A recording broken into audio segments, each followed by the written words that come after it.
है महाराज जी। मनुष्य का जीवन पूर्णतः ईश्वर की इच्छा से संचालित है अथवा स्वयं मनुष्य की स्वतंत्र इच्छा से संचालित हाँ, है। मनुष्य दोनों को में स्वतंत्र कर दिया गया। जैसे पशु पक्षी आदि जितनी भी योनियां हैं, ये सब दो कर्मों से संचालित हैं, शुभ और अशुभ। उसके परिणाम स्वरूप जैसे एक कुत्ता है, खाने को भी नहीं मिलता, दरवाजे जाता है, डंडा लगता है। एक कुत्ता कार में चलता है, एसी रूम में रहता है, बड़े सुंदर सुंदर पदार्थ खाने को मिलते हैं। कुत्ता वो भी है, अब उसका भोग है, शुभ भोग है।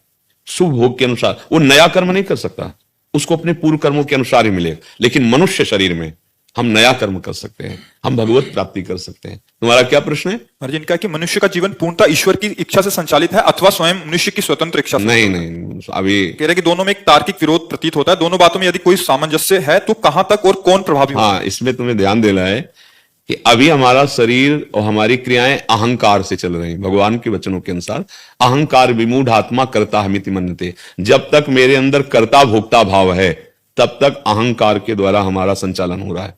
और जिस दिन कर्ता भोक्ता भाव मिट गया तो ज्ञानी देखता है गुणानुगुण वर्तन्ते मनुष्या पार्थ सर्वसा। गुणों में वर्त रहे, मैं करता नहीं हूं। और भक्त भगवान को जीवन समर्पित करके देखता है कि भगवान के द्वारा मैं संचलित हो रहा हूं। जो भगवान के द्वारा संचलित होगा उसके जीवन में कभी पापाचरण नहीं होगा, शास्त्र विरुद्ध आचरण नहीं होंगे। हम अपनी वासनाओं का खेल खेलते हैं अहंकार पूर्वक, और हम कह देते हैं अगर भगवान की इच्छा ना होती तो ऐसा कैसे होता, तो फिर उसका दंड होता है। देखो ना, फिर हमको जेल मिलती है, फिर हमको नर्क मिलता है। तो गलती हुई ना हमसे, पापाचरण हुआ ना। बोले भगवान ने बनाया ही क्यों? जैसे प्रश्न है, भगवान ने इस माया को बनाया ही क्यों? तो एक बार भजन करो, इस प्रश्न का उत्तर भजन से मिलेगा, बातों से नहीं। जब भजन करके देखोगे तो सही बात, तुम जहां हो ना वहीं भगवान विराजमान है। कैसे विराजमान है? जैसे सामने दर्पण रखा हो, तो दर्पण में दो दिखाई दे रहे हैं ना, बीच से दर्पण हटा लो तो कौन बचा? एक बचा ना। ऐसे ही ये द्वैत दिखाई दे रहा है, जीव और भगवान। बहुत सूक्ष्म विषय से कैसे जीव ही भगवान को जाना। देखो गोस्वामी जी सरल भाषा में कह रहे हैं, सोई जाने जे देव जनाई और जानत तुम्हें हो जाई। कह रहे हैं वो आप हो जाता है। बात को समझिए, अब वो जीव नहीं रहता। बोले साक्षात भगवान जानत तुम्हें हो जाए। और ज्ञान में जैसे कहते हैं ब्रह्मविद ब्रह्मविभूत, जो ब्रह्म को जान लेता है वो साक्षात ब्रह्ममय हो जाता है।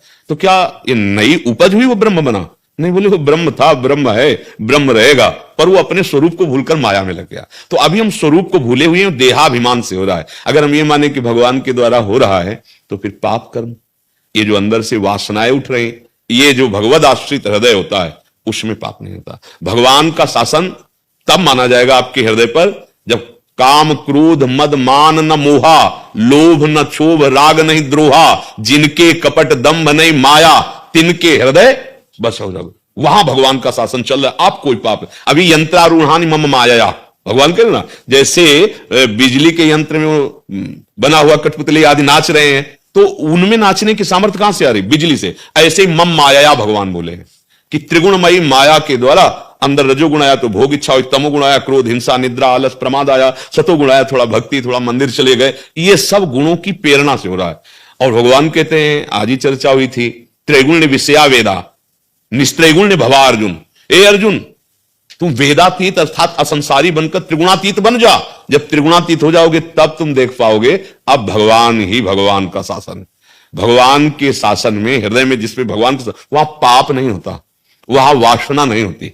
देखो ना, वर्णन कर रहे ना, काम क्रोध मद मान न मोहा, लोभ न क्षोभ राग नहीं द्रोहा, जिनके कपट दम्भ नहीं माया, तिनके हृदय बसो रघु। अब वहां हृदय में भगवान बैठकर जैसे अर्जुन के रथ का पूरा संचालन कर रहे हैं, ऐसे भगवान उस हृदय का संचालन करने लगते हैं जो भगवान की शरण में होकर भगवान का आश्रय आत्मसमर्पण, फिर भगवान संभाल लेते हैं। अभी भला आत्मसमर्पण है, अभी तो मैंने ये किया, मैं ये करूंगा, मैं ऐसा कर सकता हूं, मैंने ये भोगा, मैं ये भोगूंगा, मैं ऐसा भोग सकता हूं। तो जानते हो, उसी को भगवान करे अहंकार विमूढ़ आत्मा कर्ता हमिति मन्यते। अभी अहंकार से चल रहा है कार्यक्रम, तभी शुभ और अशुभ कर्म बन रहे हैं, तभी बार बार हमारा जन्म मरण हो रहा है। ये संस्कृति का मूल चक्र है अहंकार।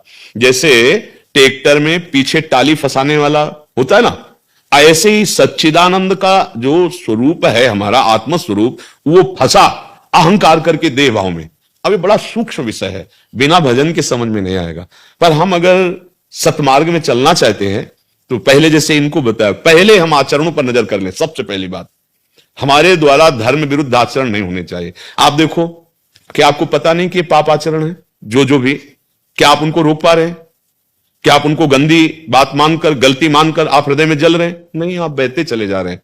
कैसे ईश्वर का शासन हो? हां, अब ईश्वर का शासन आपके ऊपर कर्म भुगताने के लिए लागू होगा। शुभ अशुभ कर्म करने के लिए आप स्वतंत्र हो, आप स्वतंत्र हो। आप अभी बुरा से बुरा काम कर सकते हो, अच्छा से अच्छा कर सकते हो, यह स्वतंत्रता दी गई है। पर हम लोग गलती कर लेते हैं, हम इस स्वतंत्रता का दुरुपयोग कर दिए, तो देखो चिंता, शोक, भय, नाना प्रकार के दुख भोग रहे हैं। अगर हम इस स्वतंत्रता को अच्छे कर्म में लगाकर, भागवतिक कर्म में लगाकर जीवन मुक्त कर ले, तो परमानंद में मगन हो जाए। ये छूट दी है भगवान ने, आप कुछ भी कर सकते हो। आप पापाचरण करोगे तो अंदर से आपको पूरी सलाह पक्की मिलेगी। यहां से पैर रखो, ऐसे नांग के जाओ, कूदो, ऐसे ऐसे तिजोरी खोलना है, ऐसे। पावर कहां से मिल रहा है? वहीं से मिल रहा है, पावर तो वहीं से मिल रहा है। प्रयोग करने के लिए तुम स्वतंत्र हो, कहां प्रयोग करते हो? एक छुरी का प्रयोग करता है रोग निवारण के लिए डॉक्टर, और एक छुरी का चोर प्रयोग करता है दूसरे की हत्या करने के लिए। प्रयोग कहां करते हो, कैसा करते हो? इसमें तुम स्वतंत्र मानो देख, केवल पशु पक्षी नहीं स्वतंत्र है। अगर वो किसी को मार भी रहा है तो प्रारब्ध के अनुसार प्रेरित होकर वैसे मार रहा है। तो अभी अगर हम कह देंगे कि आप भगवान के द्वारा शासित, भगवान के द्वारा प्रेरित, तो फिर आप पापाचरण को भगवान के ऊपर लाद देंगे। नहीं, पाप नहीं हो सकता। भगवान स्वयं बोले, त्रिविधम नरकस्येदम द्वारम नाशन मात्मना कामः